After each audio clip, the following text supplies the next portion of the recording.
If I were to pick one word to describe the common thread in all of God's attributes, it would be abundance. No wonder when His creation, the apple of His eye, does not experience abundance in life, He has a soft spot for them. There are four specific living circumstances love declares His soft spot for.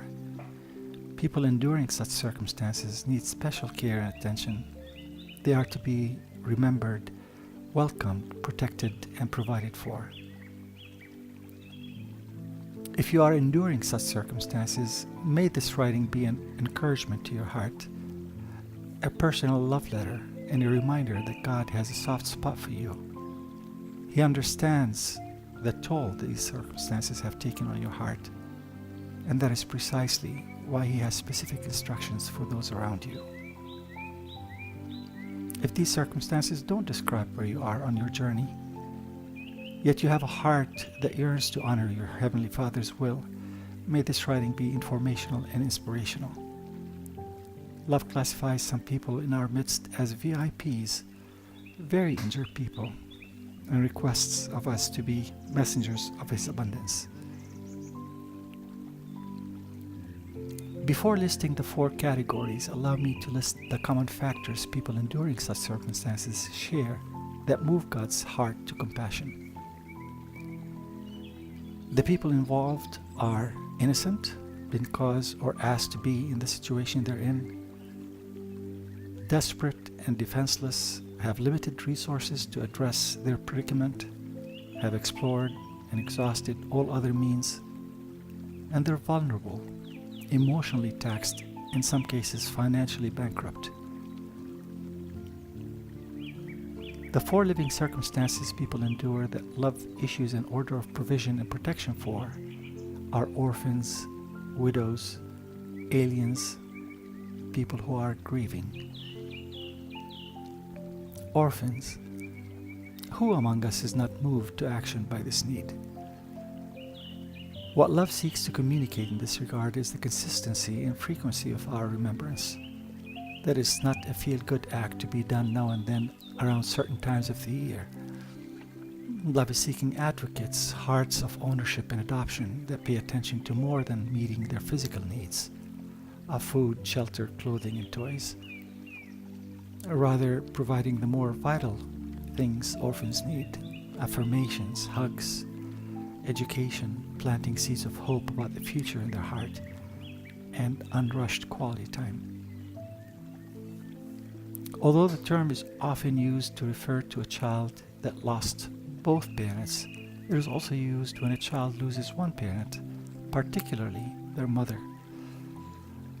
My heart goes out to every orphan, whether they lost one or both parents at a young age or later in life before their time. If you are an orphan, know that God has a soft spot for you, and He has asked people around you who love Him to be mindful of that. As the God of abundance, He will bring people into your life that recognize your needs. Widows and widowers.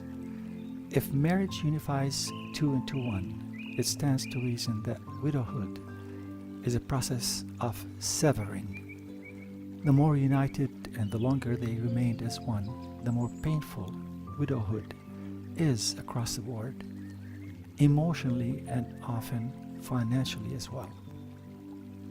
If you are a widow or a widower, know that love has a soft spot for you, and He is especially concerned if you don't have adult children or relatives to help support you. 3 tangible ways we can heed love's request to look after widows. Not rush their stages of grief and allow them as much time as they need to cope with their loss, however long that takes. Anticipate relapses.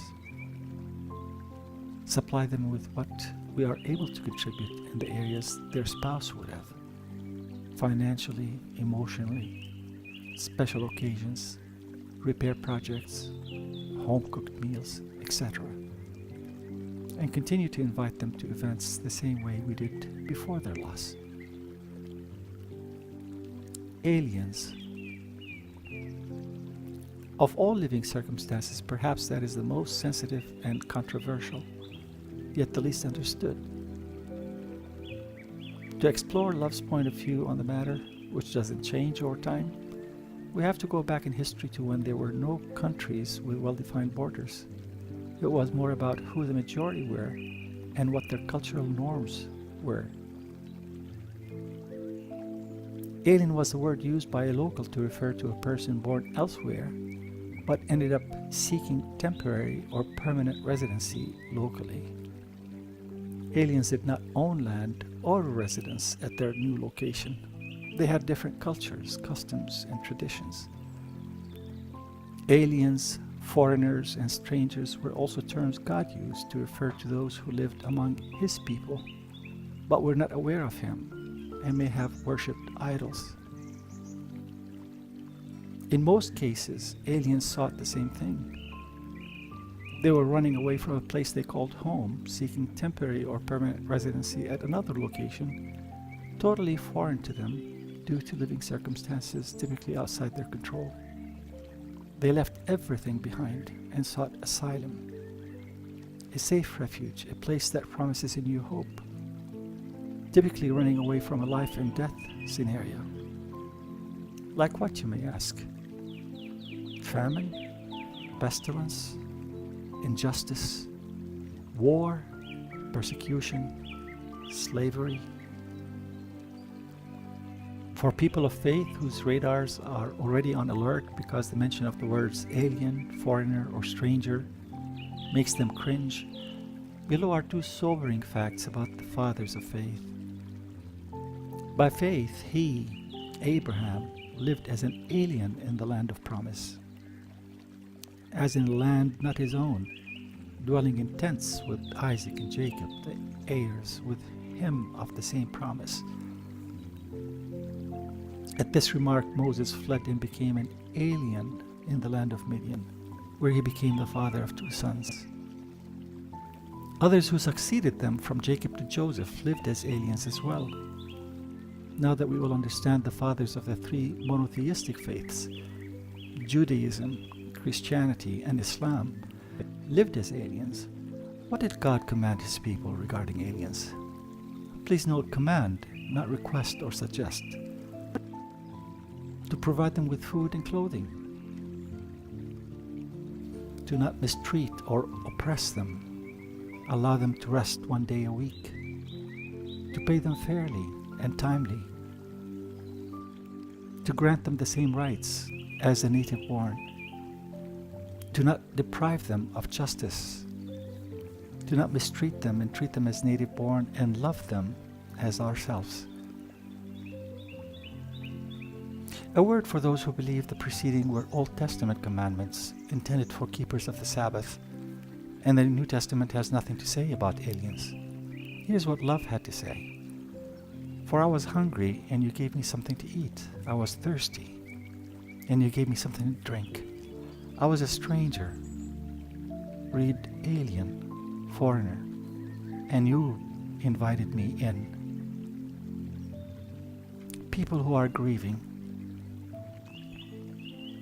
In a fallen world, many things can precipitate grief.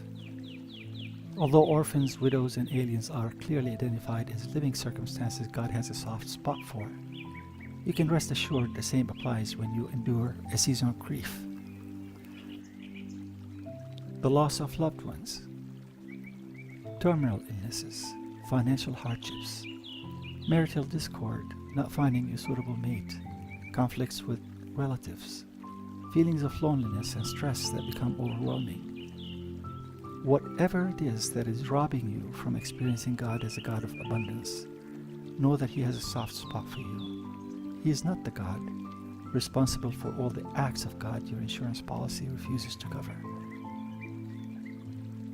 Love experienced all 4 circumstances. Love lost his adoptive father, Joseph, between the age of 12 and 29. Although we don't know the exact year, we do know he knows the pain of losing a parent prematurely and being an orphan. Love lived with his widowed mother and knows firsthand what a widow goes through.